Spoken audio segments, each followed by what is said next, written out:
घटना आहे अंकिताची. 24 वर्षीय अंकिता शर्मा उत्तर प्रदेशातील आग्रा शहरातील प्रतापनगर भागात आपल्या कुटुंबासोबत राहत होती. बाहेरून पाहिलं तर हे कुटुंब इतरांसारखंच होतं.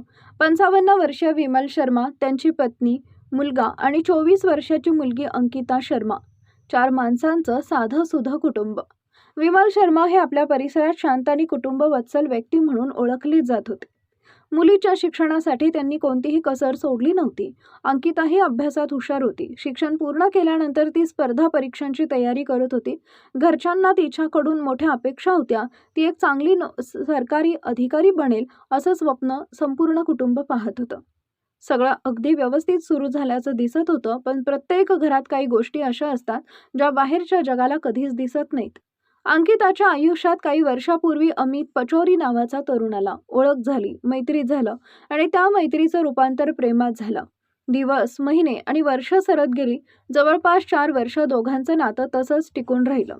अमित हा Indo Tibetan border police force म्हणजेच ITBP मध्ये जवान म्हणून देशाची सेवा करत होता. नोकरीमुळे तो अनेकदा घरापासून दूर राहत असे, तरीही दोघांचं नातं तुटलं नाही. दोघांनी एकत्र आयुष्य घालवण्याचा निर्णय घेतला. मात्र त्यांच्या या निर्णयाला सर्वात मोठा विरोध झाला तो अंकिताच्या स्वतःच्या घरातून. विमल शर्मा आणि इतर कुटुंबियांना हे लग्न मान्य नव्हतं. अनेक जण अनेकदा अंकिताला समजावण्यात आलं, रागावण्यात आलं, तिच्यावर दबाव टाकण्यात आला, पण प्रेमात घेतलेला निर्णय ती बदलायला तयार नव्हती. अखेर फेब्रुवारी 2026 मध्ये अंकिता आणि अमित यांनी कोणालाही न सांगता न्यायालयात जाऊन कोर्ट मॅरेज केलं. मात्र या लग्नानंतरही अंकिता लगेच सासरी गेली नाही. अमित आपल्या ड्युटीवर परत गेला आणि अंकिता आईवडिलांच्या घरीच राहू लागली. तिला विश्वास होता की काही दिवसांनी घरच्यांचा राग शांत होईल आणि ते हे नातं स्वीकारतील. पण तिचा हा विश्वासच तिच्यासाठी सर्वात मोठा धोका ठरला. काही महिने सगळं शांत होतं. घरात फारसं काही घडलं नाही. पण अचानक एक दिवस त्यांच्या गुप्त लग्नाची माहिती नातेवाईकांपर्यंत पोहोचली. तिथून ही बातमी संपूर्ण ओळखीच्या लोकांमध्ये पसरू लागली.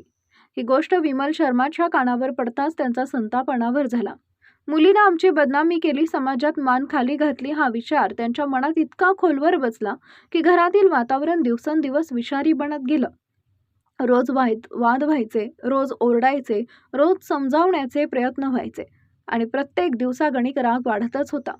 अंकिता मात्र अजूनही आशावादी होती. तिला वाटत होतं की एक दिवस तिचे वडील नक्की समजून घेतील.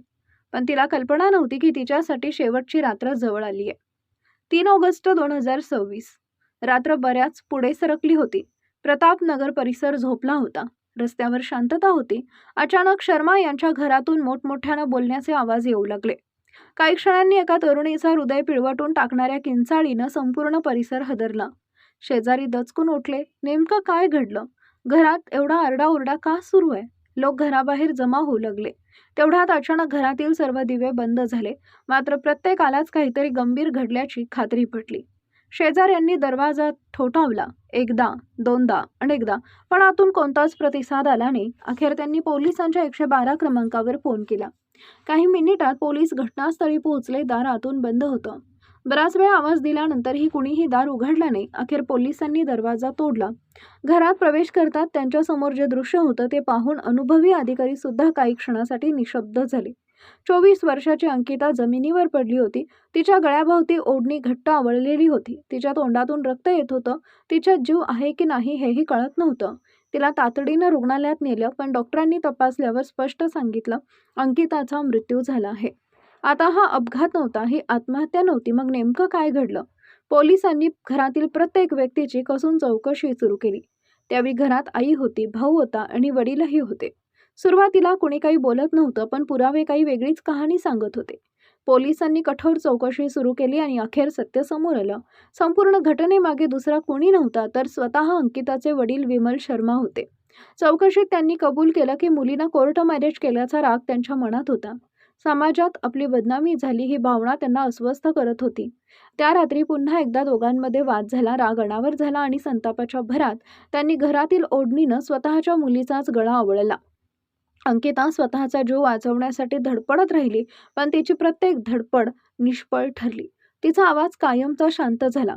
घटनेनंतर विमल शर्मांनी पत्नी आणि मुलाला घराबाहेर जाण्यास सांगितलं आणि स्वतः मृत मुलीच्या शेजारी बसून राहिले.